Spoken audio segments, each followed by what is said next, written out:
Pronto, eu vou então passar a palavra à Fernanda, que vai fazer a mediação hoje. Tá, Fernanda, com a palavra. Boa noite, gente. Meu é Fernanda, sou aluna de Relações Internacionais do Campus 5 da UEPB e também componente do Cineclube, que é o projeto de extensão, né, criado pelo professor Felipe, justamente com a ideia da gente fazer esses debates sobre questões candentes na nossa sociedade atualmente, através de consumo de audiovisuais, então séries, documentários e filmes. Bom, então eu vou explicar também um pouquinho da nossa dinâmica, como vai ser hoje. Mas primeiro eu gostaria de apresentar as convidadas para vocês. Primeiramente, a gente vai ter a Andresa Jorge, que ela é docente do Departamento de Arte Corporal da UFRJ. Ela também atua com projetos sociais voltados para a equidade de gênero, com os temas que são relacionados ao empoderamento feminino e da construção das novas masculinidades, relações étnico-raciais, diversidade e sexualidade por pouco mais de 10 anos. E ela também participou do projeto social no Complexo da Maré, no Rio de Janeiro. Então, eu vou passar a palavra agora para a Andresa, para ela se apresentar rapidamente. Pode falar, Andresa. Boa noite a todas, todos e todos que estão assistindo. Estou muito feliz de estar aqui com vocês.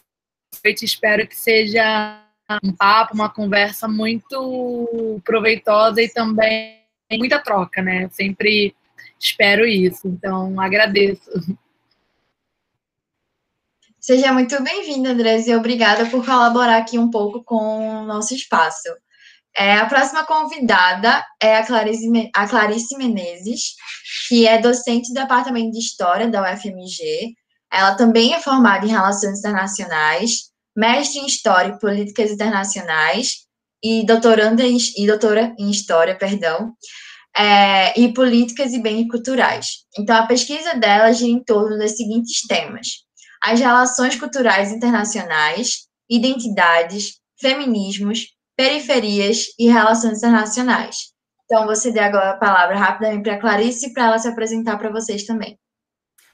Boa noite a todas e a todos. É um prazer estar aqui com vocês. Agradeço muito o convite, é um prestígio muito grande, realmente, estar aqui. Agradeço a Ana Paula, que fez a ponte, o convite, tá?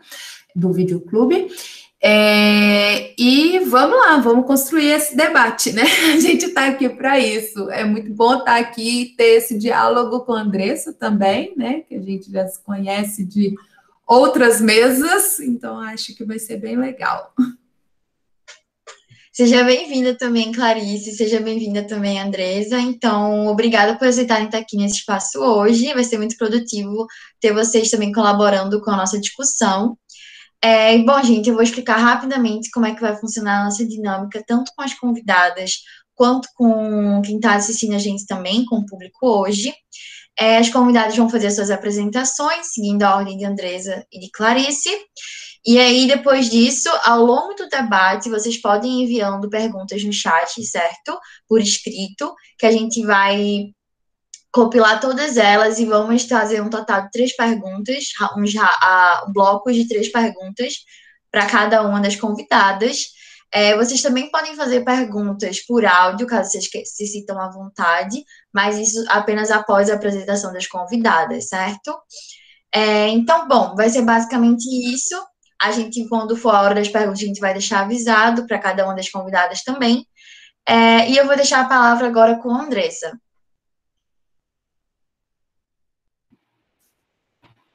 Mais uma vez, falando boa noite a todo mundo que está ouvindo e agradecendo a oportunidade e a possibilidade de estar aqui. Primeiro, eu queria dizer, né, que participado de alguns encontros relacionados ao curso mesmo, né, dentro desse escopo acadêmico, ao curso de Relações Internacionais. E eu sou de uma área, eu fico sempre pensando, né, quando a gente vai se colocando em caixinhas, né, dentro da minha caixinha acadêmica, eu estou na área das artes, né, eu sou licenciada em dança, eu dou aula no Departamento de Arte para a graduação de dança, né? Eu sou doutoranda em artes da cena e pensando muito nessa relação entre a minha formação e a minha experiência nos debates dentro do campo epistemológico das relações internacionais.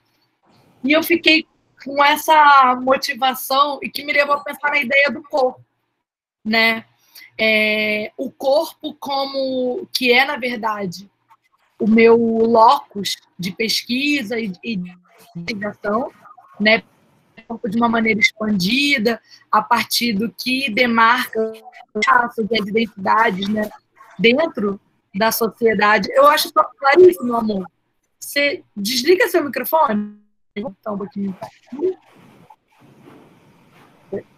Tá para não... Obrigada, amor. Imagina. Dentro desse escopo de pensar o corpo a partir, né, dessas relações de identidade que são construídas. E eu fiquei pensando muito nessa ideia de discussão, né, das relações internacionais, que é uma discussão política, que é uma discussão que está muito atrelada com uma representação política institucional federal, brasileira, dessa imagem que se vincula do Brasil em relação, né, com outros países. Me vem a palavra exposição, de estar exposto, né, de imagem, de construção de imagem, e isso eu atrelo diretamente às discussões do corpo. Nesse sentido, eu me sinto muito confortável em navegar aqui com vocês dentro dos campos, né, epistemológicos, assim, brincando com as epistemologias construídas nas relações internacionais para falar de um tema que nos é muito caro. Fico muito feliz de estar aqui compartilhando esse momento de conversa com a Clarice, né? Como ela mesma falou, a gente já dividiu outros espaços de debate. Fico muito honrada em estar compartilhando esse espaço com ela, justamente por ser um corpo, né, um corpo feminino negro, né, que também atravessou e continua atravessando esse espaço da academia. E aí, muito tomada por esse debate de pensar o tema do ser mulher, né? Ontem a gente teve a comemoração e né, o lembrete de luta, como eu gosto de dizer, do Dia Internacional da Mulher, né, que é um marco histórico mundial para se pensar sobre a luta das mulheres, né? E pensando justamente no que nos coloca enquanto corpo nesse espaço aqui de discussão e o que nos aproxima e também que nos afasta nesse lugar aqui de discussão. E esses marcadores são, de fato, né, as nossas identidades, que, sobre uma perspectiva de algumas intelectuais do feminismo negro, por exemplo, eles interseccionam. São justamente esses marcadores identitários que nos colocam esse corpo no mundo, colocam esse corpo em exposição e relação no mundo, né? E aí, numa dada medida, quando a gente vai discutir sobre ser mulher, a gente precisa se provocar com uma missão em comum, que eu acho que, inclusive, esse espaço aqui está se pressupondo fazer, né? Quando com as mulheres negras para falar, que é justamente a missão de dissolver a ideia universal do ser mulher, né? De diluir essa categoria universal que nos diz, ou tenta nos dizer, ao longo de tanto tempo e de tantas instituições, o que é ser mulher como algo único, né? Todas nós já sabemos que não nos cabe pensar, né, sobre indivíduos, por isso, por consequência, pensar em temas sociais a partir da universalização dos indivíduos. Nós temos marcadores históricos e estruturais que nos diferenciam e posicionam nossos corpos em exposição de maneiras diferentes na sociedade. E aí eu assisti ao documentário, né? Bacana a gente estar aqui falando num espaço que é um espaço de cineclube. Eu acredito muito na maneira multidisciplinar e também, assim, muito conectada de construir conhecimento. Eu sou professora também, né? E aí, os colegas. E a proposta de Clube, e como a companheira Fernanda anunciou, que debate filmes, séries, né, e usam como disposição para gerar discussão, eu acho, assim, excelente, porque, de fato, é isso que acontece. A gente está o tempo todo sendo alimentado por filme, por série, por música, por o que a gente chama, né, desse mainstream, que gira internacionalmente, né, que nos coloca internacionalmente à disposição e em relação também com nossos corpos, só que dentro de uma relação de poder, que a mídia e a comunicação faz parte de uma hegemonia. Então, o que se comunica, né, é dito, é construído e é utilizado como ferramenta principal para fortalecer a ideia de universalização dos indivíduos, né? Então, é muito bacana pensar num cineclube como processo de construção de conhecimento coletivo, com a proposta justamente de democratizar o acesso das produções que são, às vezes, consideradas independentes e ampliar, né, também esses acessos e debater a ideia mesmo. E eu acho que isso tem sido feito cada vez mais, né? Cada vez mais tem ficado mais difícil passar alguma coisa, até na mídia mais hegemônica possível, sei lá, num canal de televisão aberto, tem sido cada vez mais difícil alguma coisa passar despercebida e sem gerar uma discussão, né? Uma reflexão coletiva, né? Estes últimos acontecimentos aí que movimentam as redes sociais, né? Muitos programas, enfim, da mídia, assim dizer assim.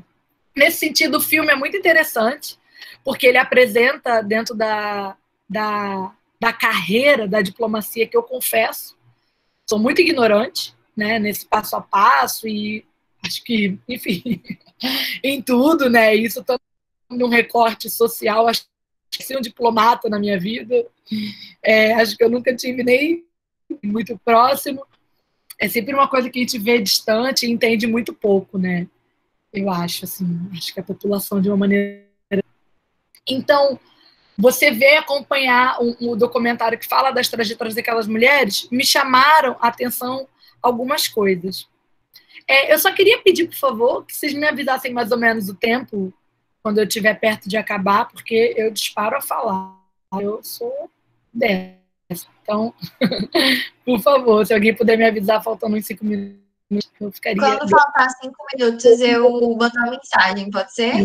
Pode ser, amor, obrigado. Se eu não ver no chat, você ou fazer assim, que eu tô vendo o seu rostinho, ou falar mesmo, não tem problema nenhum, tá bem? Acho que a gente vai também construindo aqui um espaço de troca mais flexível, mais descontraído.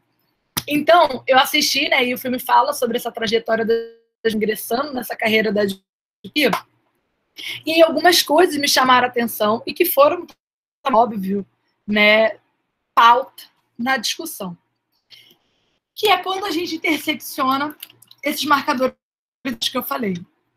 Começa o filme falando sobre a disparidade de gênero, né, que é escancarada nas relações entre homens e mulheres naquele espaço, né? Então, a proporção é surreal, 90% homens, e todo o processo, né, de interrupção vital, de caminhada, de carreira, de boicote, até a própria relação da primeira mulher, né, que ingressa aquele espaço, e que isso fica muito claro, que não é uma questão de capacidade, enfim. E aí essas mulheres vão construir a narrativa a partir dali. No entanto, a primeira coisa que eu reparei, todas as mulheres brancas, né, que conseguiram chegar naquele espaço, estavam falando sobre isso. E aí, para o meio do documentário, corte racial a partir da fala de uma diplomata negra, e ela começa a falar e construir a narrativa trazendo esse recorte racial, né?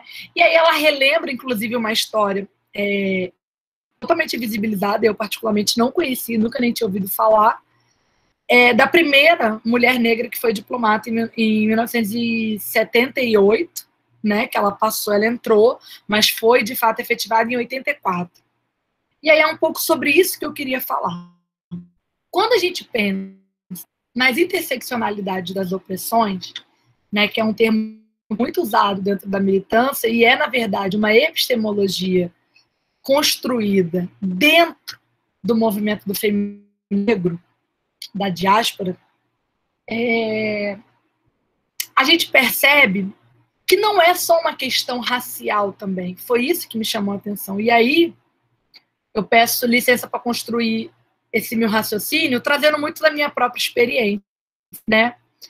Que eu não vou apenas esse marcador da raça como fundamental característica, mas também um marcador social de classe e um marcador territorial. Eu estou falando com vocês daqui do Complexo da Maré. Eu sou uma mulher, né, que cresci, nasci e moro até hoje em território de favela. E que isso, dentro das nuances da discussão de classe também, apresenta algumas especificidades, que eu nem vou entrar nesse ponto agora, né? Mas quando a gente pensa na de classe e fala também das favelas, sobretudo aqui no Rio de Janeiro, a gente tem uma outra questão, né, que é mais uma complexidade de se pensar, inclusive nas relações de classe. Uma coisa é ser pobre, outra coisa é ser pobre num território que é criminalizado, né, e que com um aval institucional pode ter caveirão voador, helicóptero dando tiro a esmo nesse território. Então a gente está falando de outra camada, né, de uma mais complexa de opressão. Eu nem vou entrar nisso agora. Eu vou ficar aqui na relação de... Porque quando a companheira fala, né, sobre recorte racial, né, essa diplomata, né, o nome dela é Marise, se eu não me engano, ela fala sobre ser a única mulher negra, ela rememora a trajetória dela e fala que ela, embora tenha origens, né, desse país escravocrata que é estruturalmente racista, os pais delas foram funcionários públicos, ela teve uma outra... Então, recorte de classe fala muito alto aí. No entanto, isso aponta para a gente uma outra problemática, né? Que são raríssimas exceções a gente conseguir encontrar a combinação de raça com a de classe que seja compatível com a das mulheres brancas em relação à classe, né? Então, quando havia uma piedade no livro do Aurélio, traz muito isso, né? E na verdade, corroborando com a própria David, que né, traz esse viés marxista, né? E que fala, quando a gente está falando de raça, a gente está falando de ao informar raça, a gente informa classe, ao informar classe, a gente informa raça. E isso justamente por essa construção social e estrutural do racismo a partir da opressão de indivíduos negros que não tiveram acesso a essa mobilidade social hoje, é assim. Então, não engano, não é por acaso que a gente vai chegar nos cursos de graduação, até mesmo de graduação, né, principalmente antes da políticas de cotas, e vai ver uma branca, e a gente vai chegar nos presídios e vai ver uma maioria negra. Não é sobre uma questão de caráter ou de bem e mal. Está completamente ligado, o fator racial, à construção social da classe no Brasil. Não só no Brasil, mas no americano como um todo, que teve o advento da escravidão transatlântica. Então, isso me chamou muita atenção, porque isso faz a gente atentar para esse número também de negras ser tão ínfimo, né, dentro já do espectro ínfimo de ser mulher dentro dessa carreira, né? E aí é muito curioso, que aí eu queria apresentar para vocês uma outra epistemologia dentro dos feminismos negros, que é essa relação de gênero com o homem. E também que a gente se diferencia do que eu vou chamar aqui de feminismo hegemônico. As mulheres, principalmente as mulheres brancas, estavam o tempo todo falando dessa relação de gênero em disputa com os homens brancos, né? Elas estavam em disputa com ocupar o lugar desses homens brancos, que faz parte desse patriarcado opressivo, com certeza. Para nós, mulheres negras, a disputa de gênero não é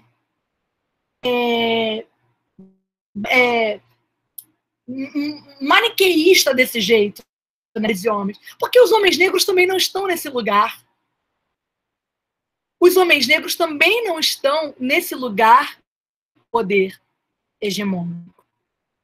Então, essa mulher branca, ela está tentando se equiparar com o homem branco à medida que a mulher negra tem, né, as inflexões da relação desigual e patriarcal também dentro das relações entre homens negros, as relações de raça entre as mulheres brancas, de classe entre as mulheres brancas, e a gente não pode nunca achar que o nosso feminismo negro ele está colocando o homem negro nesse lugar do inimigo enquanto representação de poder absoluto, porque esse lugar não é o homem negro.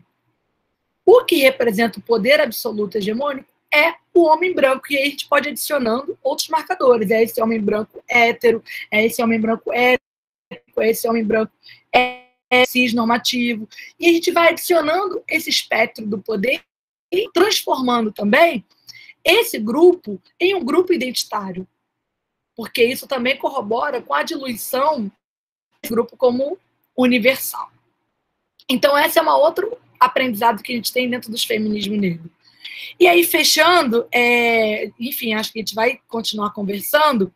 Uma coisa que me chamou a atenção foi que a trajetória, por exemplo, da Monique Campos, primeira embaixadora negra, ela é uma trajetória, infelizmente, muito parecida com a de várias mulheres negras que alcançam esse lugar, furam essa bolha, né, e conseguem chegar a espaços que são estruturalmente negados.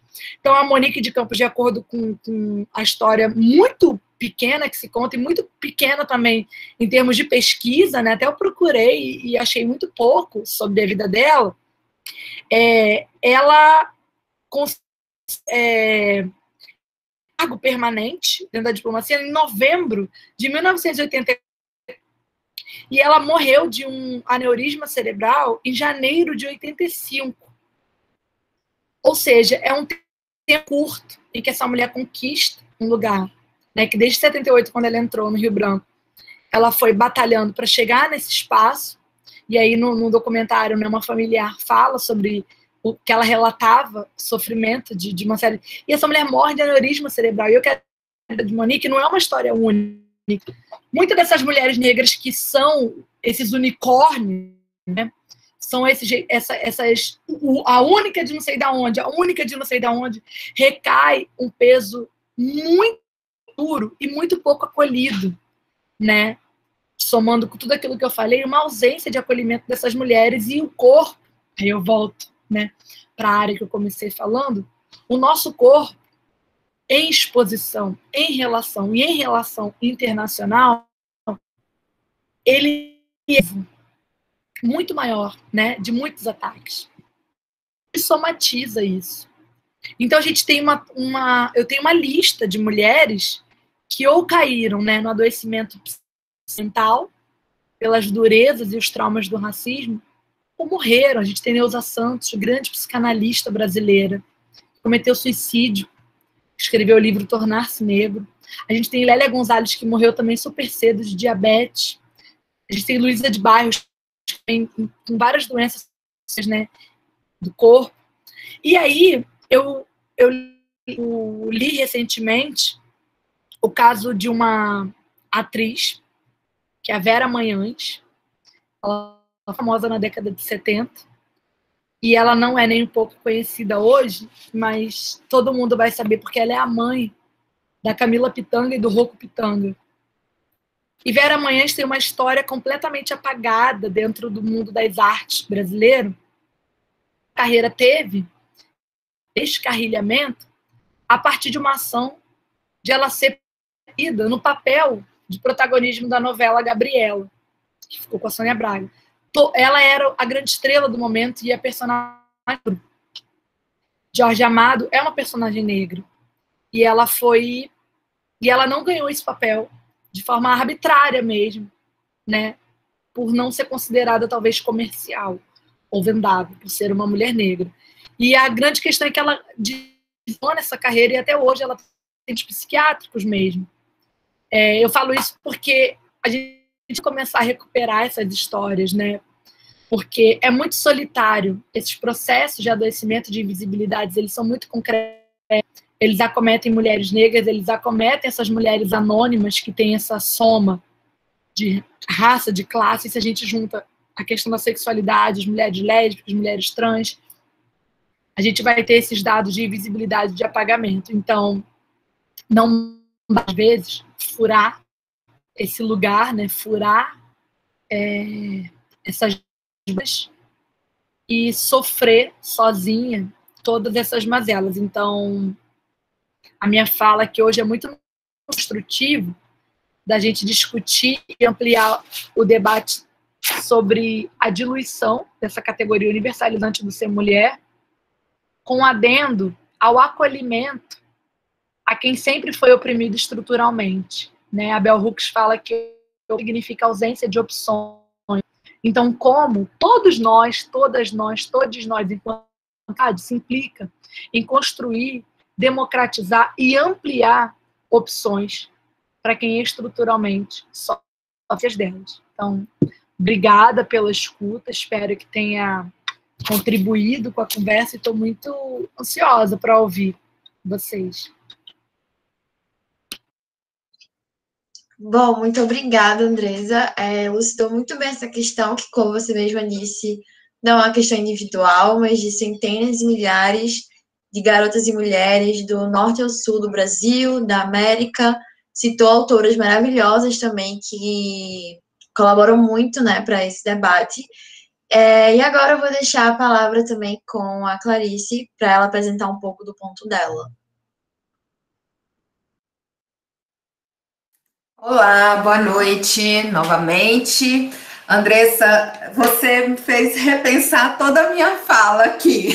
Você me colocou no lugar assim de repensar tudo que eu tinha pensado, porque a gente vai estruturando as nossas falas e aí esse relacional faz a gente também desconstruir o que a gente tinha pensado, que ia muito já pelo lado que você pegou, assim, esse gancho, né, de ver uma mulher negra que foi tiveram duas mulheres negras em todo o documentário. Assim, uma que fenotipicamente está bem de um lado e a outra mais marcada, né? Então, assim, a gente tem isso.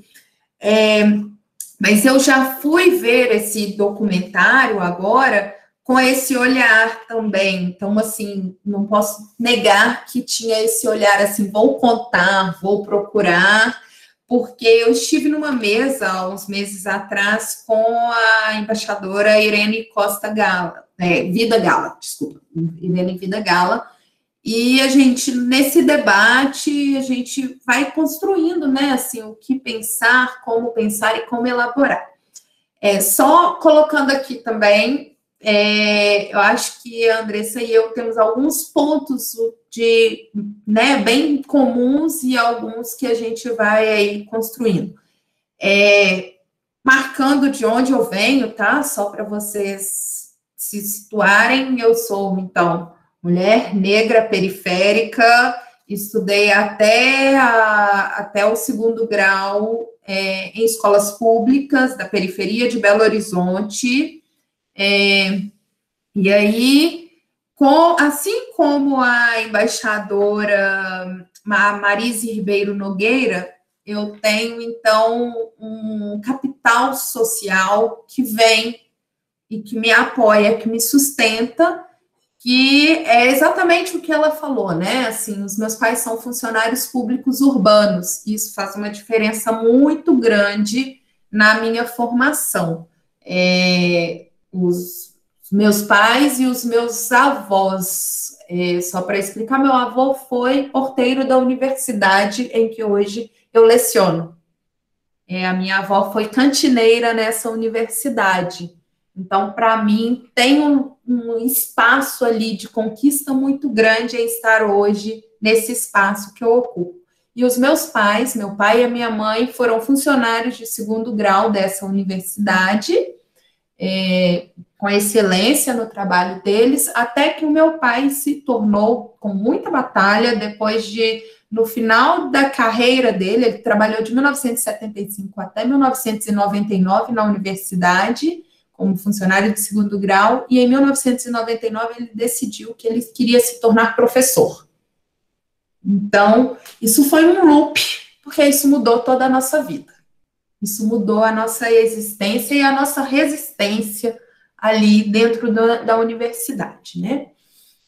E isso foi um divisor de águas, porque eu fui estudar, tive uma oportunidade muito grande de, por causa do meu pai, do papel que ele estava estudando, fazendo doutorado, ir para o exterior. Durante a bolsa sanduíche dele, vai uma família de 4 pessoas com uma bolsa só e vamos viver no exterior assim. Isso fez com que eu decidisse, inclusive, fazer relações internacionais e tentar entender o que era eu, um corpo negro, dentro de uma universidade privada, com pais que trabalhavam em universidades públicas.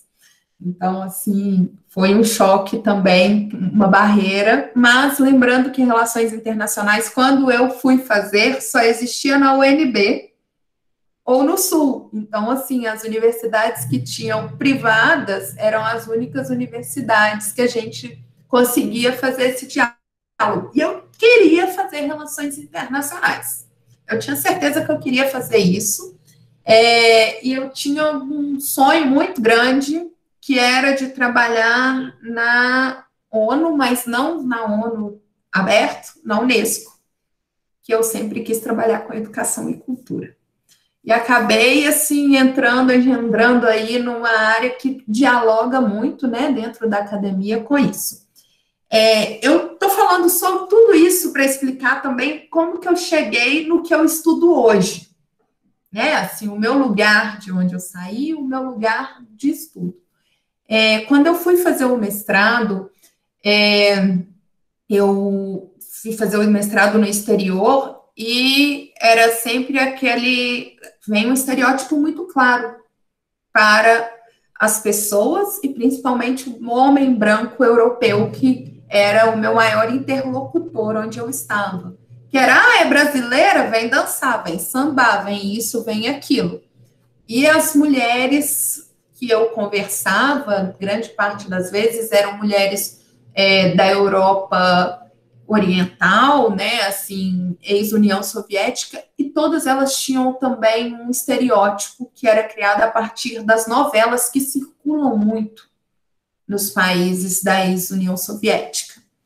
Então, isso me chamou muita atenção, como que era construída essa identidade, essa imagem, e eu fui trabalhar no mestrado com 2 temas que dialogavam com isso. O primeiro trabalho que eu fiz foi o meu primeiro trabalho sobre gênero, em relações internacionais, que foi a imagem da mulher na televisão brasileira, da mulher negra na televisão brasileira, e como que isso tem um reflexo muito claro do machismo, do patriarcalismo, né, que a gente pode pegar exatamente o que a Marise Ribeiro falou, né, racismo, machismo e patriarcalismo na construção dessa imagem, e que ela é um reflexo do Brasil, infelizmente, porque a gente vai ver as mulheres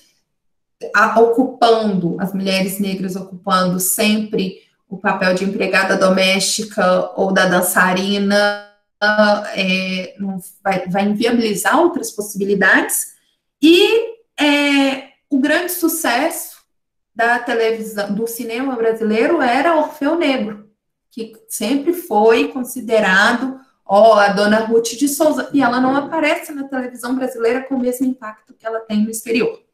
Então, aí começava essas mulheres visíveis e invisíveis. E quando eu fui assistir, então, esse documentário, eu estava muito carregada disso, porque eu comecei a estudar a identidade brasileira, cultura e identidade, trabalhar com pluralismo cultural, e eu sempre acabo indo para um veio que é perceber o lugar do negro nessa visibilidade cultural do Brasil no exterior. E ultimamente, venho trabalhando com o lugar da mulher negra e o lugar do periférico mesmo. Isso fez com que no último ano, durante a pandemia, com várias questões que vão chegando de alunas, principalmente de alunos do curso de Relações Internacionais, no qual eu estive até 2020, que é o curso da Universidade Federal Rural do Rio de Janeiro. Essas questões nos motivassem a criar algo novo ali. E com um grupo de alunos, a gente começou a trabalhar com um projeto de extensão que se chama Leituras da Periferia.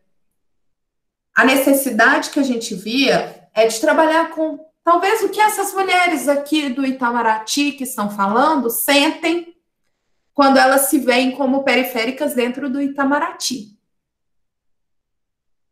Né? Elas se veem enquanto periféricas dentro do Itamaraty, porque elas são mulheres dentro de um universo masculino.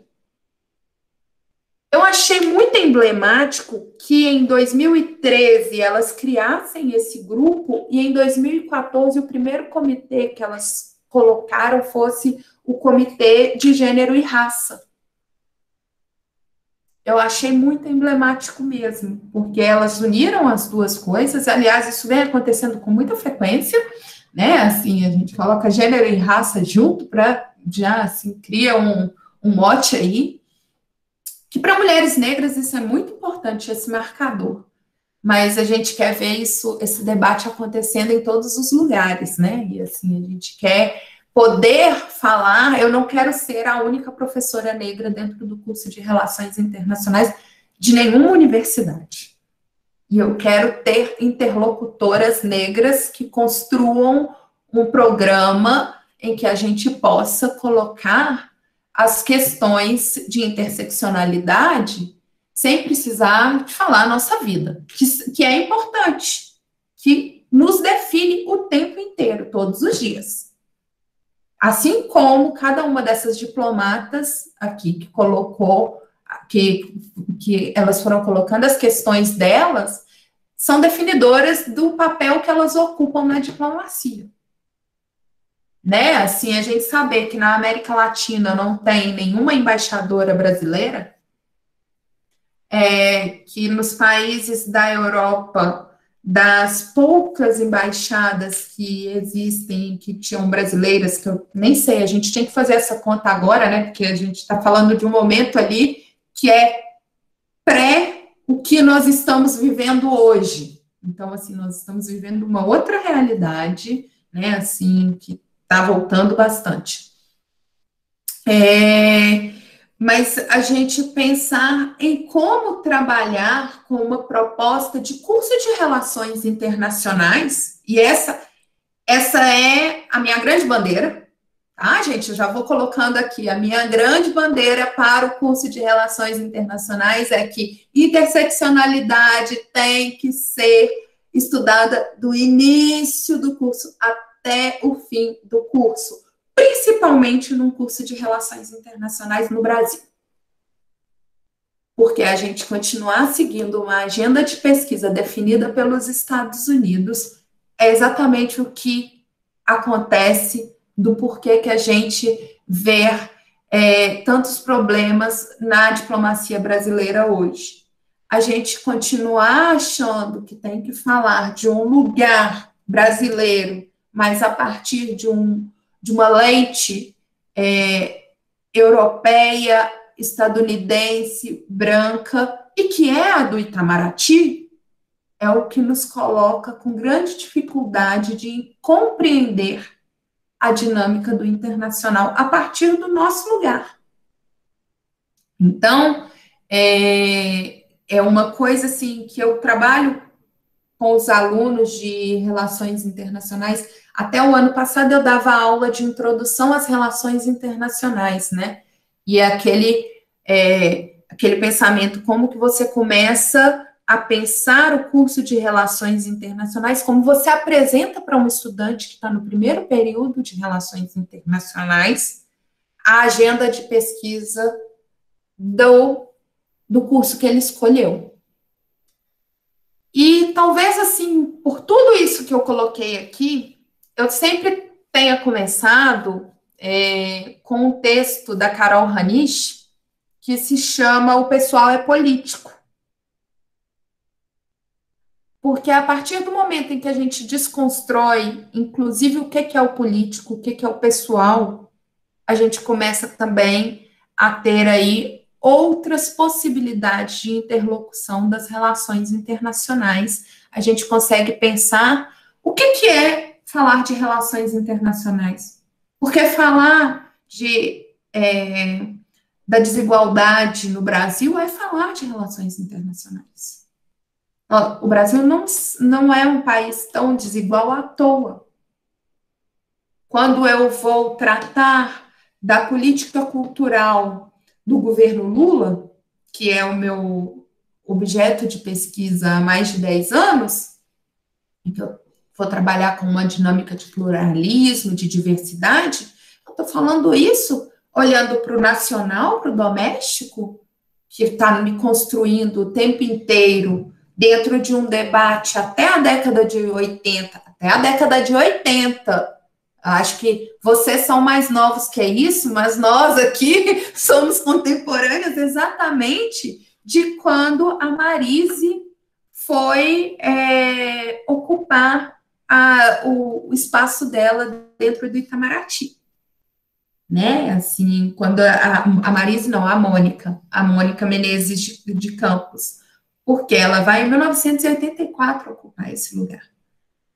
E a gente consegue ver o porquê que isso está acontecendo, por que demora tanto para isso acontecer, tanto no cenário doméstico quanto no internacional. E quando eu vou falar de cultura, eu tenho que voltar lá no mito da democracia racial.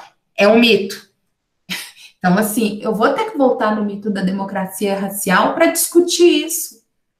E aí, isso me dá um outro ponto. Por que os países do norte vão chamar o Brasil na década de 2000, 2010, para tratar de cultura e falar sobre os diálogos possíveis da interculturalidade, da diversidade?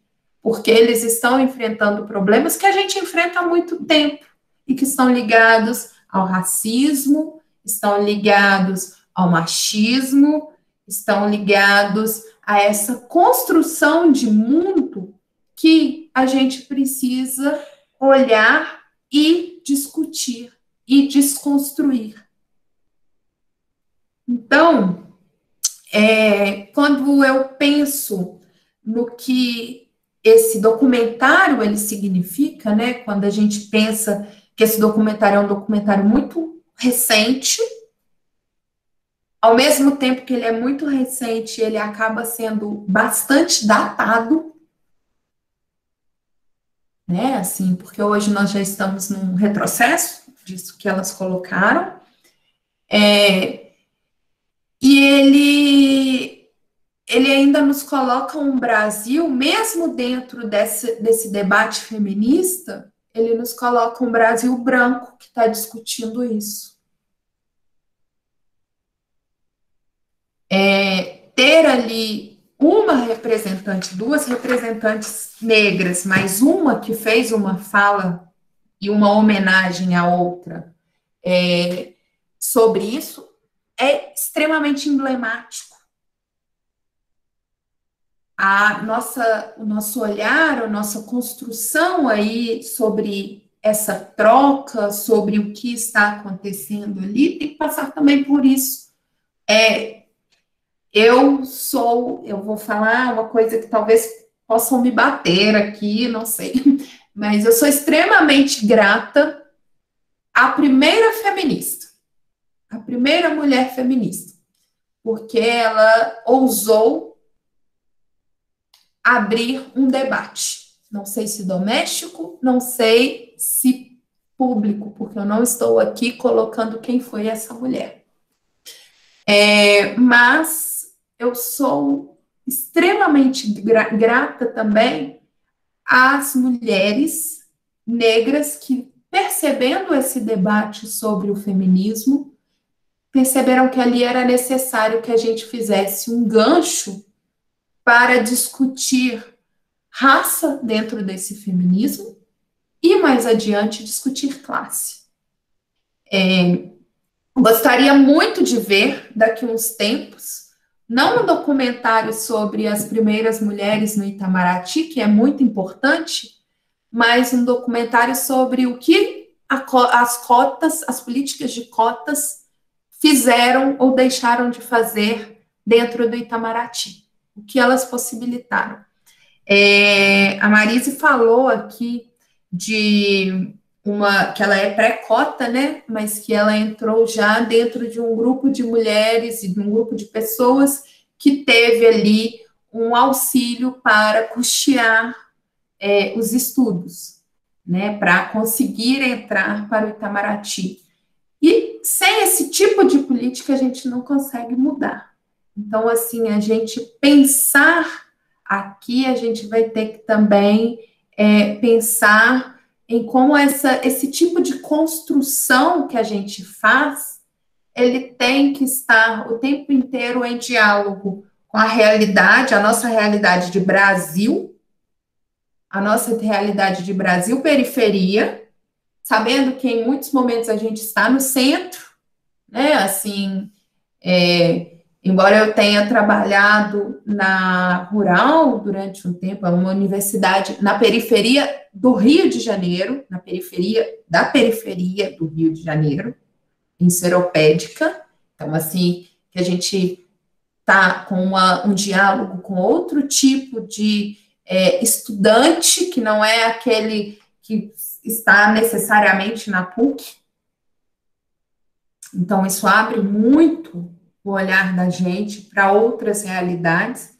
Isso faz também com que a gente se reafirme, com que, assim, tudo que eu via como necessidade de estudar, eu fosse também cobrada pelos meus estudantes e pelas minhas estudantes a pensar. Então, eu acho que é isso, assim, o Cineclube acertou em discutir esse documentário hoje para que a gente também possa pensar em quem somos nós, mulheres que estamos nas relações internacionais, sendo professoras, qual que é o nosso lugar de fala e como que é a nossa postura dentro desse ambiente de estudos das relações internacionais. Será que eu vou apenas replicar uma teoria que eu vi de outro local, ou será que eu consigo, com essa teoria ou com um arsenal teórico muito grande, porque a Andressa falou, né, de Lélia Gonzalez, a gente pode pensar em literatura também, a gente pode ir para Conceição Evaristo, que vem recebendo grandes prêmios no exterior, e assim a gente fazer esse diálogo aí, de onde é o meu lugar no local e onde é no internacional. Eu não quero ficar no cerimonial. É isso, gente. Muito obrigada, Clarice, com a contribuição que tu falou em relação a relações internacionais, realmente me tocou bastante, porque apesar de eu não ter nenhum dado estatístico, eu vejo que cada vez mais as turmas de relações internacionais na UEPB têm muito mais mulheres, muito mais pessoas negras também, tanto homem quanto mulheres, de classes sociais distintas, e isso é muito significativo para um curso que a gente, como você falou, a gente vê bastante a questão do homem branco, mais velho, todas aquelas teorias estão voltadas para tratar, né, daquele local geográfico, social e tudo mais. E hoje em dia a gente consegue ver pessoas que estão se formando e fugindo um pouco dessa epistemologia, né, indo para novas áreas de pesquisa. Então, isso é muito significativo para a gente. Inclusive, antes da gente vir para essa discussão hoje, eu, inclusive, algumas pessoas que estão aqui, a gente estava na aula de feminismo negro, né, que a professora Ana Paula ministra, então é muito significativo a gente estar aqui colaborando, vocês estarem colaborando, na verdade, para essas novas perspectivas, né. Então, agora eu vou passar para as perguntas. Então, como eu falei, quem quiser se sinta à vontade para ligar o microfone para perguntar para as convidadas. E aí eu vou dar espaço para as duas responderem, tá? A mesma pergunta e talvez trazer novas perspectivas. Vou dar a voz para a professora Ana Paula agora e depois eu começo a ler a primeira pergunta que já está no chat. Obrigada, Fernanda. Boa noite, gente. Boa noite, meninas. Boa noite, todo mundo que está aí. Eu estou muito feliz, estou feliz e estou emocionada, né, com as falas da Andressa e da Clarice. Eu não sei se a Andressa se lembra de mim, a gente estava na mesma mesa no Rio em 2018, no seminário de gênero da PUC-Rio, e desde então eu me apaixonei por ela e, enfim, né, sou muito encantada pelo seu trabalho, assim. E a Clarice, a gente é colega da PUC, eu acho que a gente nunca foi da mesma sala, né, Clarice? Mas eu me lembro de você e a gente se encontrou no Rio também, nesse mesmo evento, e também apaixonada pelo seu trabalho. Inclusive, a gente começou a aula hoje de feminismo negro com um vídeo da Natane Cruz, né, com o poema dela, O Lugar que Nos Resta.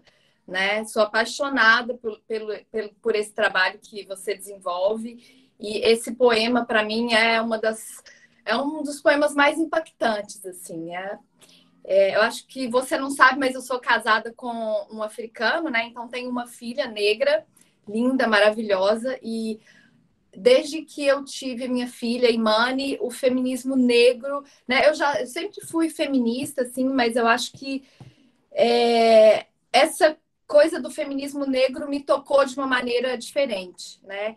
E aí, quando o Felipe me chamou, enfim, e acho que, de alguma forma, sempre tive tentando aprender, né? Para entender qual que era o meu lugar, né, nessa luta, né? Já que eu não me considero branca, mas eu acho que socialmente, no Brasil, pelo menos, eu não sou tratada como negra, né? Eu estou aqui na Austrália nesse momento, e aí o meu lugar aqui é diferente, né? Aqui eu não sou tratada como branca, então também me coloco num lugar, mas que, enfim, né? São vários marcadores, como inclusive a Andressa falava, mas tudo isso para dizer que quando o Felipe me chamou, né, para falar nesse dia e tal, e fazer os comentários sobre o filme, sobre o documentário, eu falei, Felipe, acho que a gente precisa chamar mulheres negras para falar, né?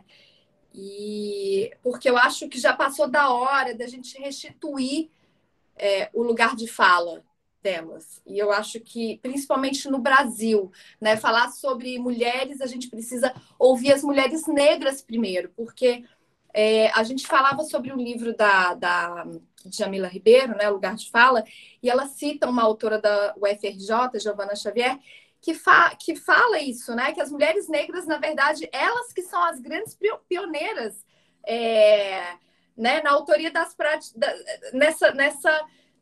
nessa luta, né, feminista, embora isso não seja reconhecido pelo discurso dominante do feminismo. Então, eu acho que está na hora da gente restituir essa humanização que foi negada a vocês. Então, eu falei para o Felipe, a gente precisa chamar mulheres negras para falar. E aí eu lembrei da Clarice e da Andressa e fiquei muito feliz assim que vocês vieram e nos brindaram assim com tanta história, com tanta força, assim, né? E aí eu queria fazer duas perguntas, assim. Uma pergunta que eu acho que eu sempre coloco, né? Estando nesse lugar, como que a branquitude pode contribuir, né, nessa luta? Assim, como que vocês veem que a branquitude e a mulher branca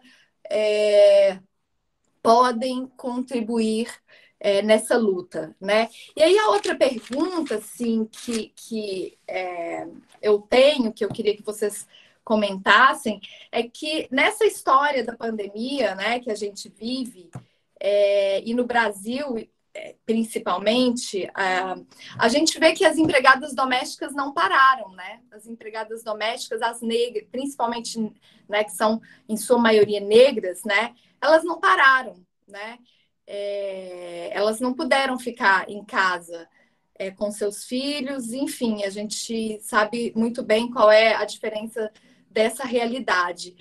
E aí, eu queria que vocês comentassem sobre isso, né? Porque muito se falou nas mídias de que a pandemia atinge igualmente, não perdoa a classe social, né? E isso é uma mentira, uma balela, e é isso, essa falta de reconhecimento, é uma falta de conhecimento da nossa história e dos nossos problemas raciais e sociais no Brasil, né? Então, eu acho que essas são as duas questões que eu tenho para hoje. Mais uma vez, muito obrigada, a Andressa e a Clarice.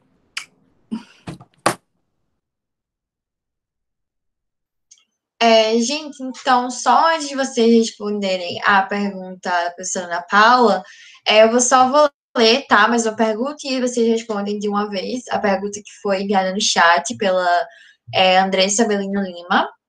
Ela falou o seguinte: eu escutei um podcast essa semana e as debatedoras falavam sobre as mulheres negras receberem menos anestesia na hora do parto por acreditar-se no racismo científico de que a mulher negra é mais forte, tem um quadril mais largo e, por consequência, aguenta mais a dor. Esse racismo científico pode ter a ver com o fato de mulheres negras adoecerem e terem suas doenças diminuídas.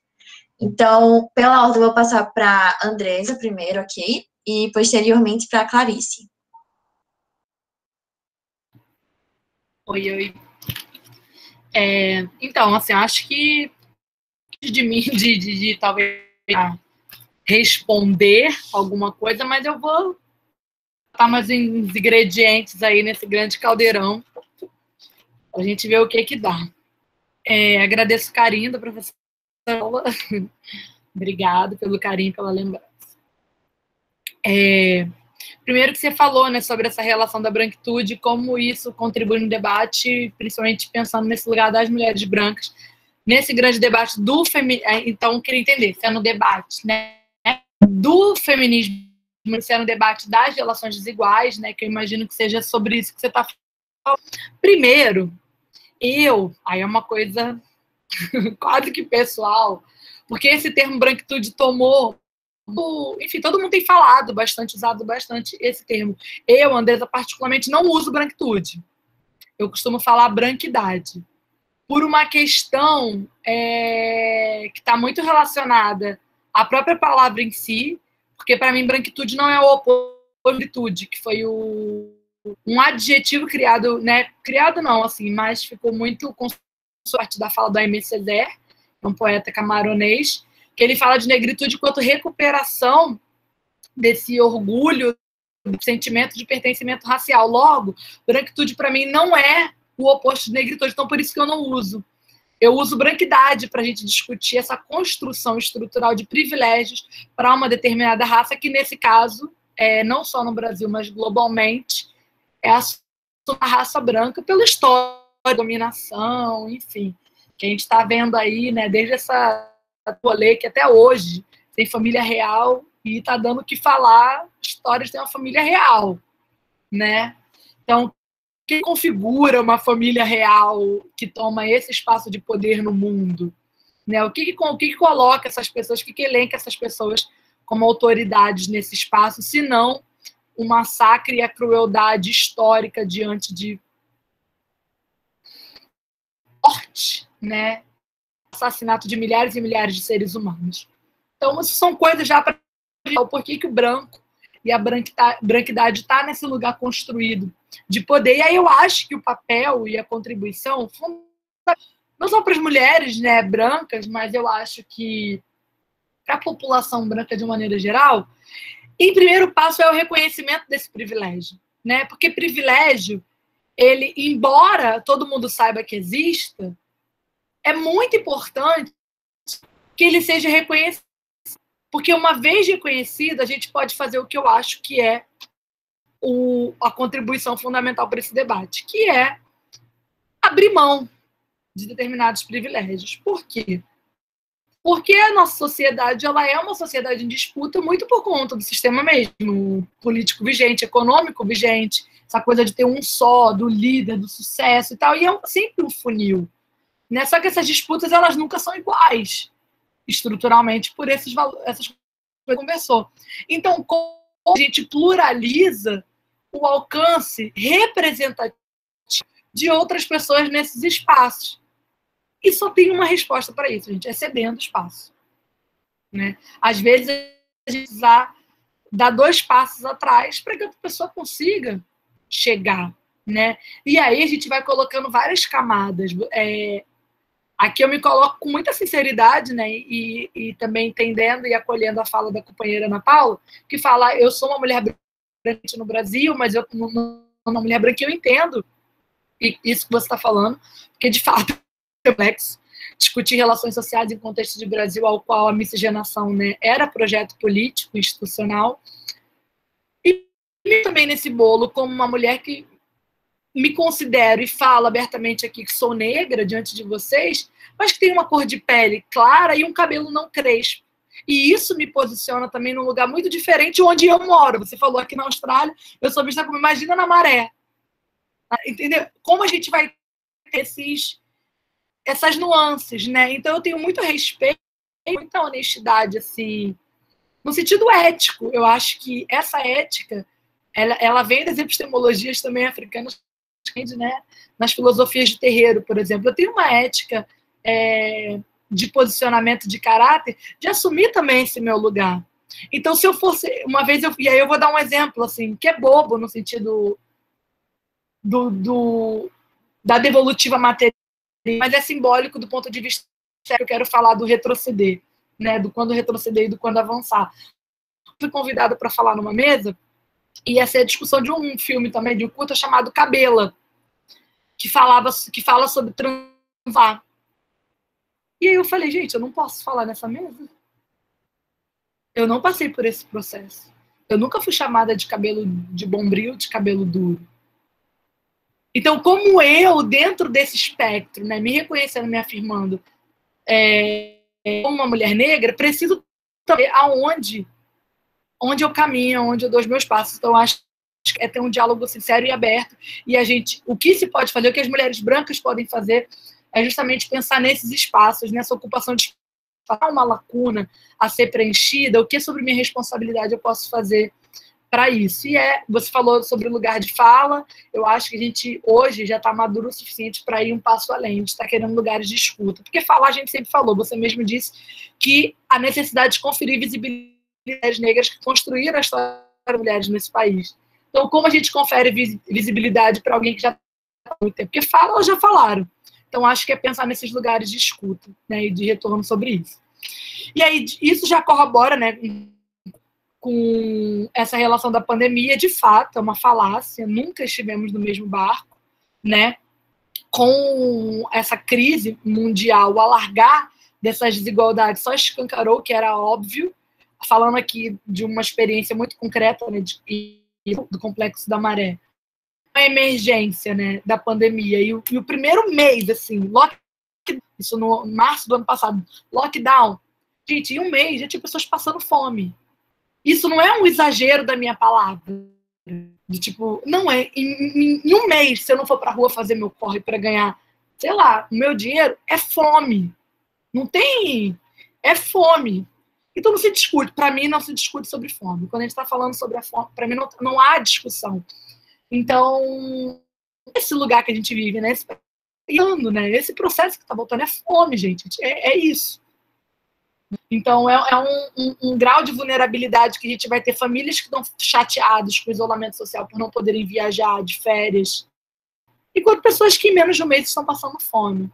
Então, são esses olhares, né? Olhar para esse próprio umbigo, né? Esse interno desse Brasil e discutir essas rusgas com muita franqueza. E, por fim, que a companheira colocou ali no chat, minha xará, Andressa, não foi isso? Sobre o racismo científico e tal, de verdade, as mulheres negras recebem menos anestesia, 70%, 78% das mulheres negras recebem menos anestesia no parto, e isso faz parte desse imaginário construído de que as mulheres negras, não só as mulheres negras, mas também os homens negros, aguentam a dor, né? Isso é um imaginário construído do processo escravocrata, que só, na verdade, vem para fomentar e justificar o injustificável, que é a cruz, né, do ser humano. Então, muitas mulheres, às vezes, adoecem, né, e sofrem. Tem um adoecimento que eu falei anterior, né, que acometeu essas mulheres, que é o adoecimento mesmo que o corpo somatiza, foi o caso da Mônica Campos. Eu estou falando que foi o caso, estou aqui, né, pedindo licença para falar que eu acredito que uma pessoa com 27 anos morrer de aneurisma cerebral, gente. Assim, enfim. Né? E esse não ser um caso isolado de mulheres negras com doenças tão somáticas assim, isso me remonta à falta de acolhimento, que não é só na questão de estar doente, fisicamente doente, mas essas doenças também emocionais. Tem um humorista estadunidense, eu esqueci o nome dele, mas é um humorista famoso, que ele começa o stand-up comedy falando que ele, gente, é a piada dele, né, a brincadeira dele não tem nada mais poderoso que lágrima de mulher branca. E aí ele começa a falar disso num tom de humor, mas nosso imaginário é construído isso, a presa, né? E é isso, uma mulher branca chorou, milhares, uma mulher negra chorou, né?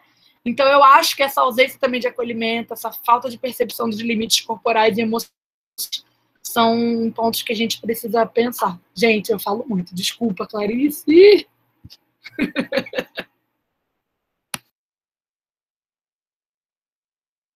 Clarice, pode ter a palavra agora. Nada, Andressa, pode ficar tranquila. Primeiro, agradeço muito de coração a Ana Paula, exatamente assim, por esse acolhimento, sabe? Assim, que é isso que a Andressa falou e é isso que a gente constrói. A gente quer dialogar. Nós aqui, como mulheres, principalmente, nós queremos dialogar. E a gente consegue acolher, a não ser que a gente considere que na hora em que ela falar sobre negritude é um problema. E isso eu venho vendo, tá, gente? Dentro do cenário acadêmico de relações internacionais. Isso me preocupa. Isso me preocupa quando temas de interseccionalidade normalmente são tratados por negros, mulheres negras. E quando fala, já é um tema extremamente periférico dentro de relações internacionais, é periférico dentro do mundo, que é falar sobre a gente vive isso, mas a gente não pode falar, é um tabu. Quando a gente começa a falar, vem alguém e fala assim, mas ó, vem a chata de plantão que vai falar a mesma coisa. E aí, assim, são Natanes da vida que nos dão força para continuar e para perceber e para perseverar e falar assim, olha, eu tenho que falar sobre isso, eu tenho que discutir, eu tenho que dar essa voz ali. Pouco antes, 40 minutos, meia hora antes de começar essa mesa, eu estava numa mesa de discussão interna do grupo, né, desse grupo de extensão, pensando, o nosso próximo tema para esse semestre, spoiler, mulheres e pandemia, 1 ano de pandemia e nós continuamos aqui. Então, assim, 1 ano de pandemia e muitas de nós foram embora. Então, assim, como ser acadêmica, como ser professora, como ser estudante periférica de relações internacionais em um ensino remoto emergencial que, assim, pressupõe que você tem uma internet que vai funcionar, pressupõe que você tem tempo, que você não está fazendo tarefas de casa, que você não tem que ajudar os pais a cuidar dos avós, dos irmãos, dos tios, porque é esse o papel que vai ser ocupado pelas estudantes, em sua maioria. E pelas estudantes negras, aí a gente, né, assim, difícil, acho que 99%. Então, assim, a Natane realmente, ela assume esse papel, mas não só a Natane, tem Natanes, Juanas, vitórias, assim, que dão vida a esse projeto aí, que constrói lindamente esse debate e que puxam para a gente fazer esse debate e a se questionar o tempo inteiro.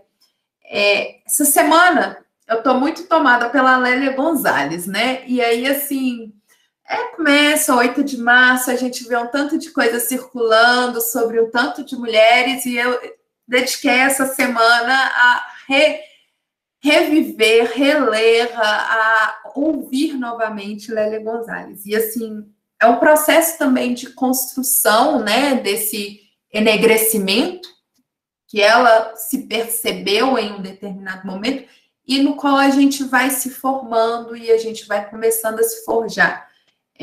Assim como a Andressa, é muito fácil para mim, né? Primeiro eu chamo Clarice, gente. Olha o meu nome. Eu sou a mais branquinha da família. Eu sou a mais branquinha da família e tenho os olhos verdes. Para eu ser aceita dentro de um ambiente branco, é muito mais fácil do que para outras irmãs que estão ali do meu lado.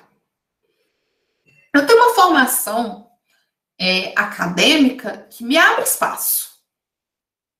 Eu estudei no exterior. Eu formei no primeiro Instituto de Relações Internacionais do mundo. Então, assim, eu venho carregada na hora que eu falo assim, eu estudei em tal lugar, mesmo que as pessoas queiram, e elas fazem isso várias vezes, de diminuir, teoricamente, elas vão falar, mas ela conseguiu isso. Então, assim, eu sei que ali, na hora em que inviabilizam ou que tentam invisibilizar, a gente vira e fala assim, eu vou para cima, porque eu vou ter que construir esse espaço, porque eu quero que quem vem atrás tenha muito mais espaço que eu. Então, assim, eu acho que as mulheres brancas, ao reconhecerem o privilégio, assim como eu, assim como a Andressa reconhece, não o privilégio, né, mas as vantagens, aí usando aí, brincando com isso, a gente reconhece as vantagens que a gente tem dentro desse mundo que a gente ocupa, facilita, é um divisor de águas. Então, eu acho que isso é importantíssimo.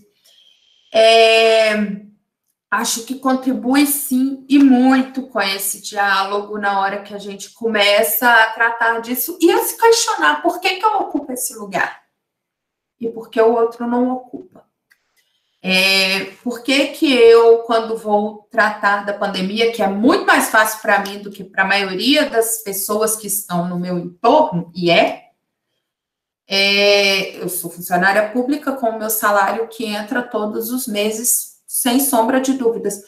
E eu ainda vejo colegas que não pagam os salários das suas empregadas e que fazem com que elas tenham que garantir o seu corre em outros locais.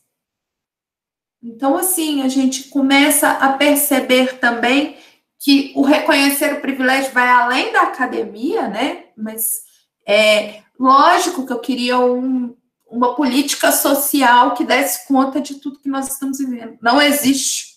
Nós não estamos todos no mesmo barco, o oceano é muito grande, as ondas são muito mais fortes em alguns locais, e é exatamente nesses locais de quebrada das ondas que estão os barquinhos mais fracos. Então, assim, eu tenho que pensar o que significa uma escola abrir.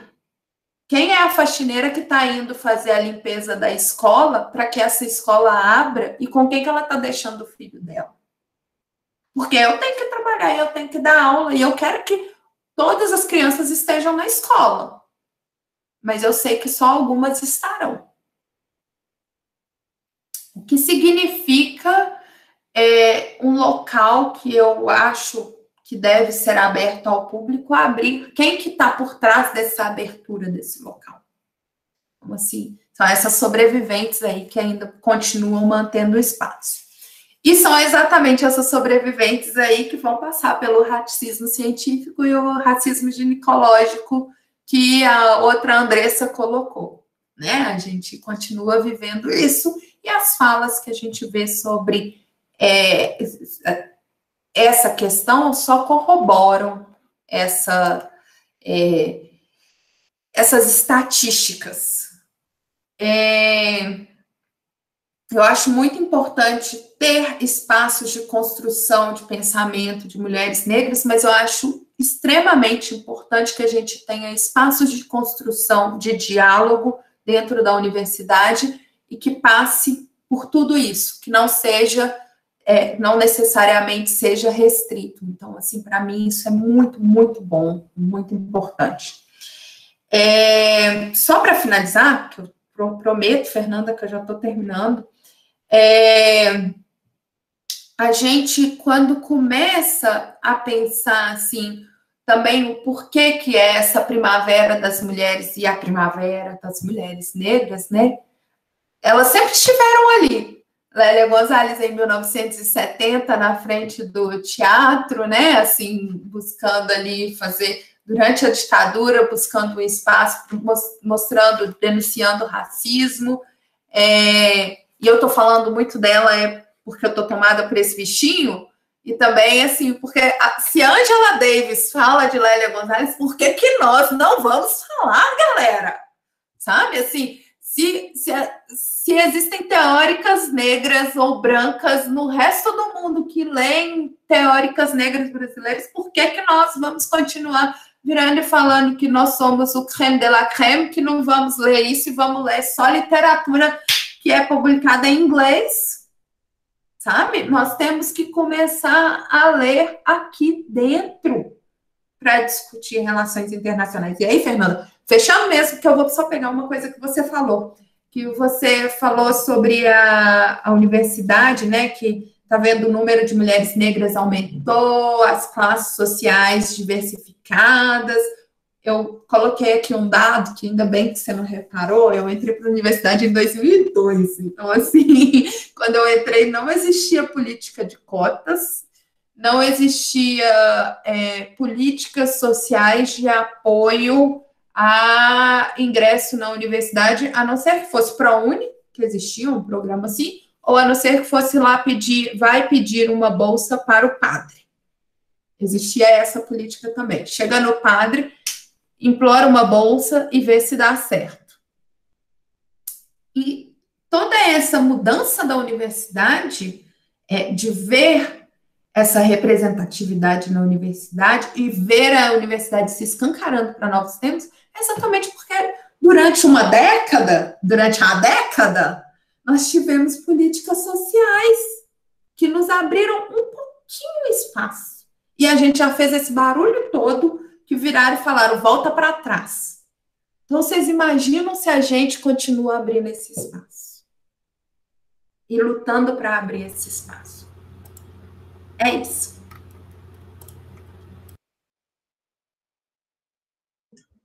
Então, primeiro eu queria me declarar culpada, né? Porque eu admito que eu não marquei o tempo de falar de vocês na pergunta, deixei vocês um pouco à vontade. Desculpa, Felipe. Bom, primeiro eu queria fazer algumas colocações também, antes de passar para a próxima pergunta, porque eu fiquei muito animada com algumas questões que vocês trouxeram, mas é bem rápido, eu prometo. A primeira questão é a questão da Lélia Gonzalez, né? A Angela Davis já falou que não entende porque no Brasil as pessoas leem mais Davis do que a própria Lélia Gonzalez, e que é muito importante quando a gente está tratando da questão de raça e de gênero, né? Como a própria Davis faz nos livros dela, trazer justamente um resgate histórico para entender quais são as consequências do processo da escravidão e tudo mais, das políticas que criaram toda a situação de raça hoje no Brasil. E não dá para a gente entender isso lendo autoras estadunidenses, francesas, né? Até mesmo africanas, para a gente poder entender a realidade brasileira. Então, isso é realmente uma pena, mas ainda bem que mais pessoas estão ouvindo falar sobre Lélia Gonzalez, né? Para além das mulheres negras, porque a gente que é mulher branca também tem que se colocar nessa posição de se descobrir, e não deixar só vocês irem descobrindo mais a fundo essa questão. E por último, só é uma questão aqui que a Andressa no chat colocou, né? Que falando da pandemia, ela disse que foi nessa questão das mulheres trabalhadoras domésticas seguirem trabalhando que a gente teve o caso do menino Miguel Otávio, né? Que aconteceu em Pernambuco, Recife, inclusive, que é onde eu sou, né? Foi muito simbólico também para uma questão que aconteceu no prédio da Torre Gêmeas de Recife, onde estava sofrendo uma grande especulação imobiliária, uma grande mobilização pelo povo, assim, pela massa popular de Recife, contra aquela Constituição, inclusive, né? Mas pela negligência, inclusive, da primeira-dama de Tamandaré, né? Que aconteceu essa morte. E aí entra toda aquela questão que a gente está falando até em relação ao racismo, mas que vem também a questão da maternidade, né? Que para as mulheres brancas e para as mulheres negras é completamente diferente, porque a gente vai ter a questão da babá, a questão da empregada, e às vezes as próprias mulheres brancas de uma classe social um pouco mais alta, elas não exercem a maternidade como a mulher que é empregada doméstica e babá, e tem que deixar os filhos de 13 anos sozinho em casa, cuidando dos irmãos e tendo que ir trabalhar. E aí, tendo toda a relação de reprodução social duplamente, uma tripla jornada, assim, porque ela tá fazendo todo aquele papel, tanto na casa da patroa, quanto na própria casa, né? Mas, enfim, era só isso que eu queria falar mesmo, porque tem outras duas perguntas muito interessantes aqui. Uma é do Ítalo, onde ele falou: depois da morte de Marielle, ela virou um grande símbolo de luta e ampliou os debates sobre o direito das mulheres, especificamente as negras. Como vocês enxergam as discussões sobre o tema e esse levante das mulheres negras, inclusive na política, considerando o aumento das mulheres negras eleitas, mas também o aumento da violência paralelamente a isso? E a segunda pergunta, para a gente fechar e eu dar a voz para a Andressa, foi da Ana Paula Morim, onde ela fala: qual o papel da cultura na emancipação da mulher negra? Então, Andressa, tá contigo. Eu vou inverter a ordem das perguntas, porque estavam falando de Lélia, né? Eu também sou uma grande admiradora, assim, das obras dela, e sou muito grata por ter conhecido Lélia também, né? Na minha trajetória, não só enquanto acadêmica, intelectual, mas como pessoa, como ser humano. Eu fico muito honrada, né, de ter tido a chance. Gonzalez, e de fato, não só ela, mas todas as outras intelectuais negras brasileiras que sofrem essa invisibilidade, esse epistemicídio, como bem conceitua Sueli Carneiro, né, e faz a gente procurar referências de outros espaços que estão diante dessa produção do poder e ignorar. E aí eu vou inverter as perguntas justamente porque o papel da cultura na emancipação da mulher negra é uma das principais reflexões que Lélia Gonzalez levanta no texto Racismo e Sexismo na Cultura Brasileira. E para fazer a reflexão, ela vai em campos de conhecimento como da psicanálise, por exemplo, para dizer que o que o Brasil sofre é o efeito de denegação, na real, né? Que negar o que é de fato real, que na psicanálise, esse processo da neurose, que a Lélia Gonzalez cria o termo neurose cultural brasileira, e é genial, é que o neurótico, ele não aceita, ele rejeita a realidade, né? E ele constrói né, outras, enfim, relações pelo processo de denegação, de não querer assumir aquilo que se é. E aí, né, nessa construção, a Lélia Gonzalez ela vai falar que a cultura brasileira ela denega aquilo que ela realmente é, que ela é negra. E aí ela termina esse texto falando que a cultura brasileira é mãe, e essa mãe é preta, né? Porque quem constrói e forja essa cultura é justamente essas mulheres negras que estavam com a missão forçada de cuidar, educar as próximas mães. Quem é a mãe preta, né? Então, lê do engano de quem achou que essas mulheres estavam ali apenas cuidando, sem passar também à frente as suas humanidades, os seus diferenciais, o seu conhecimento. E aí é por isso que ela diz que a gente fala o preto e não o português, né?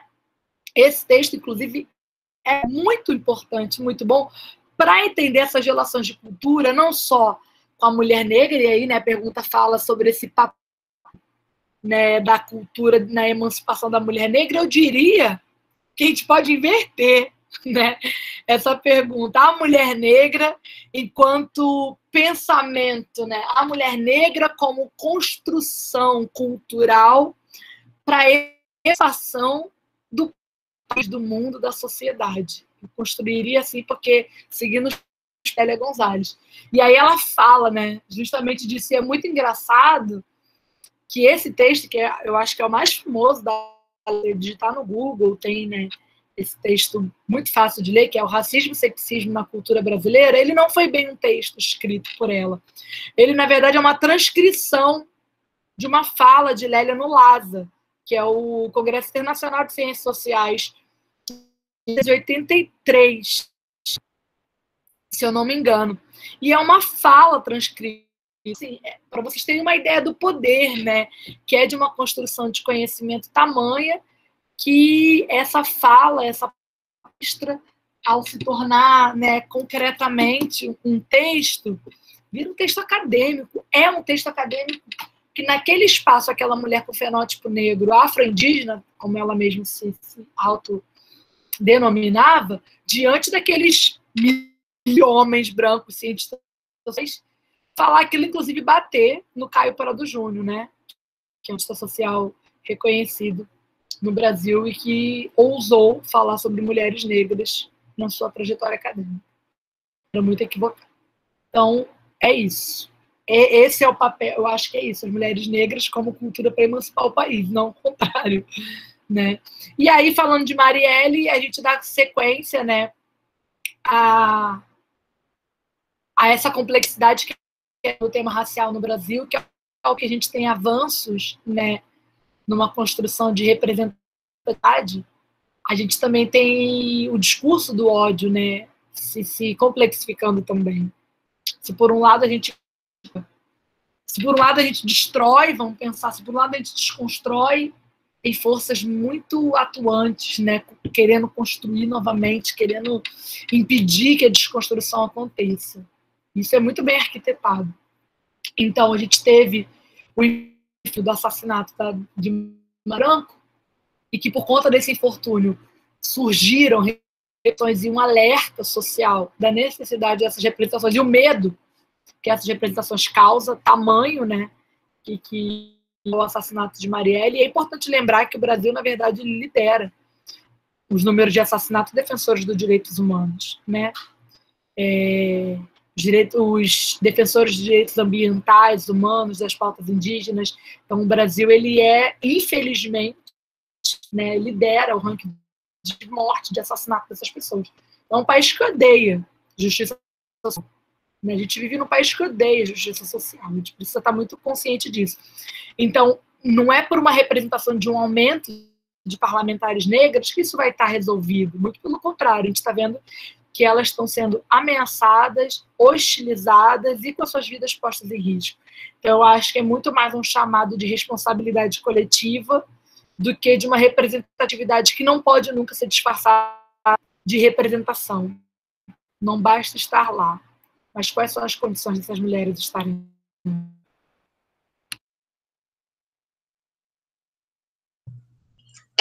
Só antes de passar a palavra para a Clarice, eu vou ceder a palavra para o professor Felipe, que eu, sem querer, pulei. Peço perdão, professor, mas agora, então, a palavra está com o senhor. Obrigado, Fernanda. Já vou agradecer a Andresa e a Clarice, né, por terem aceito, e agradecer também a Ana Paula por ter feito essas indicações maravilhosas aqui. Porque, de fato, a gente precisa agir, né, em consonância com todo esse discurso que a gente está aqui. Então, quando a gente pensava em fazer uma discussão sobre o tema das mulheres, então seria muito mais interessante se a gente trouxesse mulheres negras, né? Então é como se... Agora, a gente também não pode ficar só nisso, porque senão as mulheres negras vão ficar só nesse espaço. Então, como bem disse a embaixadora Eugênia, né, Eugênia Batermes, lá no documentário, né, eu acho a fala dela assim muito, muito forte, né? É preciso mulheres no departamento de economia, no departamento do Mercosul, ou seja, nas embaixadas das principais potências ocidentais. Então, é isso. Então, nós precisamos de mulheres negras para falar sobre a economia brasileira, para falar sobre energia nuclear, não é? Para falar sobre história, ou seja, para falar sobre todos os assuntos, né? E ao ver esse documentário, eu assim, acho que fica tão patente como a elite brasileira é machista, né? Porque esse documentário mostra, quer dizer, uma faceta mínima, né, que é a alta burocracia brasileira que está ligada à elite. Então, é extremamente machista, é extremamente racista, é patriarcal, né, é branca, é hétero, e também uma coisa que, um ponto que a Clarice ressaltou, é colonizadora. O nosso Itamaraty é colonizador. Ou seja, reproduz a colonização do eurocentrismo e do pseudocientífico anglo-saxão, né? Aqui conosco. E é muito também, eu acho, frustrante a gente constatar que não só o Itamaraty é tudo isso, mas a nossa universidade também é. E nós, professores, somos engrenagens dessa engrenagem perversa, que é a colonização, né? E aí, quando não sei se foi a Andresa que perguntou, por que aqui nós lemos mais Angela Davis do que Lélia Gonzalez? Porque a nossa universidade é colonizadora, porque nós, professores, reproduzimos a colonização estrangeira aqui dentro e enfiamos goela abaixo dos nossos alunos os manuais escritos em Harvard, em Columbia, em Princeton, e etc, etc. Sem questionamento, então, né? Desculpa te cortar. O problema é sem questionamento. Exatamente. E dizemos que isso é que é o importante. E chega no final do curso, vamos correr, que temos que estudar decolonialismo, teorias que são, né? Quer dizer, isso é muito frustrante para quando a gente se dá conta disso. É muito frustrante. E a gente só consegue mudar se a gente, de fato, se der conta dessa situação. E aí, outra vez, volto às falas do documentário da Viviane Balbino e da Irene Vidagala, que dizem: é necessário estabelecer mecanismos institucionais. Não adianta ficar fazendo reunião, quer dizer, isso adianta até alguma coisa, mas só isso também não adianta. Tem que ser tudo ao mesmo tempo. Tem que ter os mecanismos institucionais para minimizar a desigualdade. Seja desigualdade de gênero, seja desigualdade de raça, seja desigualdade social, tem que haver mecanismos institucionais. Senão, porque a máquina de reprodução é muito forte e é avassaladora. E tão avassaladora que nós estamos aqui, somos professores universitários e temos alguma noção disso, e mesmo assim ainda somos reprodutores. Imagina quem não tem, os nossos colegas. Obrigado. Então, agora eu vou passar a palavra para a Clarice, para ela responder as duas perguntas que eu falei anteriormente. Então, pode fazer suas considerações, Clarice. Fernanda, eu não vou acrescentar nada ao que a Andressa falou, porque eu acho que ali ela já falou o que a gente falaria. Mas eu vou só falar um minutinho com relação à fala do Felipe, porque veio à minha cabeça, né, assim, pensando na cultura brasileira e como que a cultura brasileira, a gente está tempo inteiro nesse embate. Como eu disse, eu trabalho com cultura brasileira no exterior. Então, eu tento ver quais são os territórios de brasilidades que se forjam no exterior, os territórios de resistência. Um desses territórios que eu estou estudando é a lavagem da Madeleine, que seria uma reprodução da lavagem do Bonfim, feita por brasileiros na França. Mas aí veio à minha cabeça um fato que, em 1919, depois da Primeira Guerra Mundial, depois da gripe espanhola, então da pandemia do século XX, né, a grande pandemia do século XX, a gente tem os 8 batutas indo para a Europa e fazendo um sucesso louco nos salões de Paris, cantando samba, donga, pixinguinha, cantando samba. E o Itamaraty fica horrorizado. Existem documentos que mostram como que os diplomatas, eles queriam tirar aquela galera, porque eles mostravam no Brasil que, assim, não deveria ser mostrado. Colocava o morro em evidência. Porque não era para... A gente devia... Por que a gente canta samba, gente? A gente devia estar lá com a música na métrica. Devia estar aprendendo direitinho, mas a gente gosta de um pandeiro e de um tamborim. Olha só o que... E eles escrevem cartas sobre isso. Então, assim, o Itamaraty é desde sempre desse jeito. Machista, racista, patriarcal, um retrato da elite brasileira. Não deixa de ser isso. E aí, muito me preocupa, Felipe, que nós, dentro da universidade, não sejamos capazes de perceber que a gente fala sobre isso o tempo inteiro, mas quando a gente faz um programa de disciplina extremamente anglo-saxão, a gente está reafirmando esse lugar.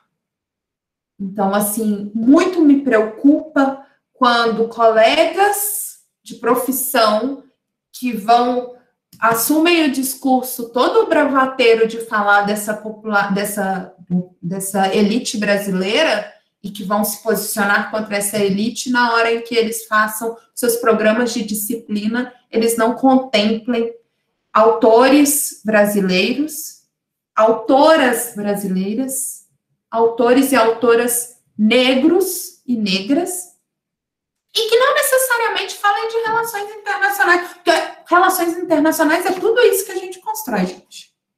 Então, a gente vai ter que parar de falar que economia política internacional é estudar a China.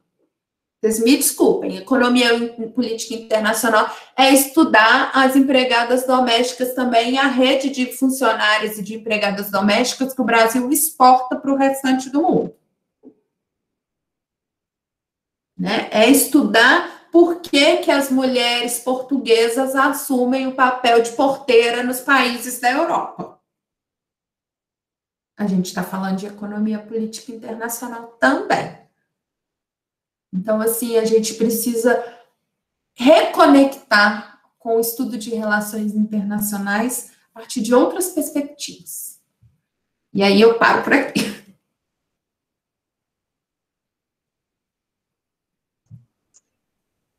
Certo, gente, muito obrigada pelas colocações de vocês. Só vou ler o comentário de Andresa e Maria Gisele aqui, ok? Andresa falou: a gente se incomoda metade do curso com as teorias clássicas e batendo cabeça por não acreditar naquilo. E como você bem disse, Felipe, no final, nos deparamos com construtivismo, pós-colonialismo, decolonialismo, e ainda acredito que seja raso até onde vamos nessas teorias. E a Maria Gisele falou: inclusive, o documentário Amarelo de Emicida fala muito sobre os 8 batutas, Lélia Gonzalez e entre outras figuras essenciais para a história brasileira.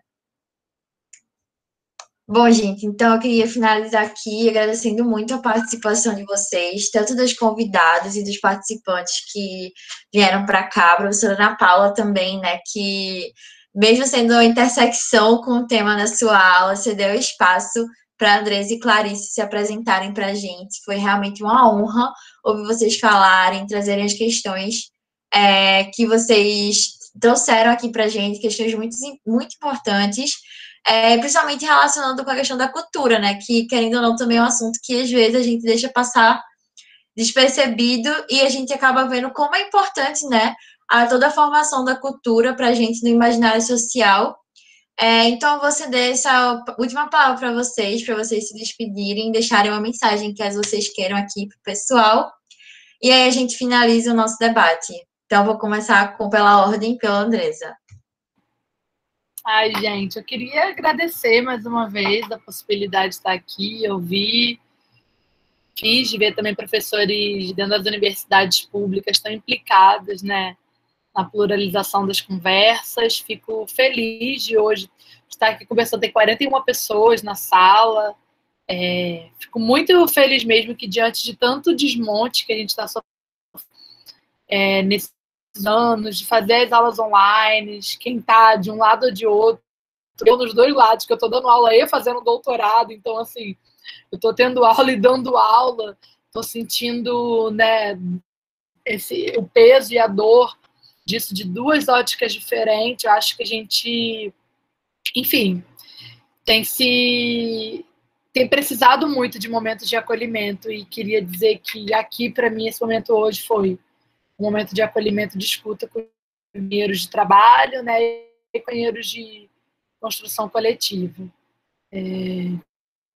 Quem quiser também continuar conversando, me coloca à disposição para, enfim, tirar alguma dúvida. Eu vou deixar no chat rede, né, o Instagram e tal. Quem quiser pode falar comigo. Enfim, e agradecer mais uma vez. Obrigada. A gente agradece também, Andresa. Então, a gente vai passar agora para Clarice. Bem, eu agradeço aqui esse espaço de troca, né? Foi bem bacana.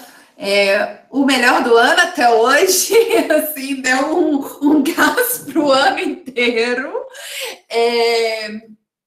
E que sai bem disso, né? Que também é outra coisa que talvez me incomode muito, que o Felipe falou e que a gente merece, sim, lembrar, que a gente quer falar das nossas pesquisas, né? Então, na hora que a gente entra aqui e pode discutir não apenas negritude, mas discutir o lugar das mulheres, discutir cultura, isso é muito enriquecedor para a gente também, como pesquisadoras, assim, a gente não está aqui representando a cota que é necessária, a gente está aqui fazendo algo que para mim é muito legal. Agradeço imensamente a oportunidade, o convite, e faço um convite para vocês, né, para quem quiser aí colar no Leituras da Periferia. A gente está recomeçando os nossos debates. Dia 23 a gente vai ter um sobre mulheres, pandemia, maternagem e educação. Então, assim, para quem quiser acompanhar, eu acho que pode ser um outro espaço também para a gente continuar aí com esse diálogo. Muito obrigada.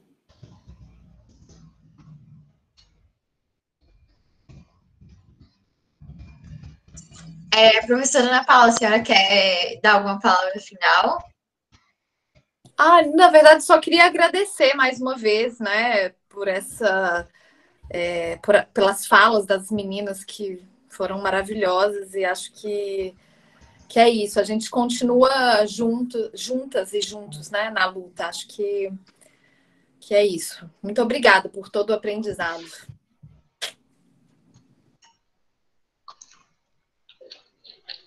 Bom, gente, então a gente finaliza por aqui. Eu deixo aqui meus agradecimentos ao professor Felipe também por formular tudo isso, dar esse espaço aqui para a gente, para essas mulheres maravilhosas, tanto as convidadas quanto quem está aqui assistindo a gente, né? Que tem bastante mulher, bastante homens também, né? Pelo visto.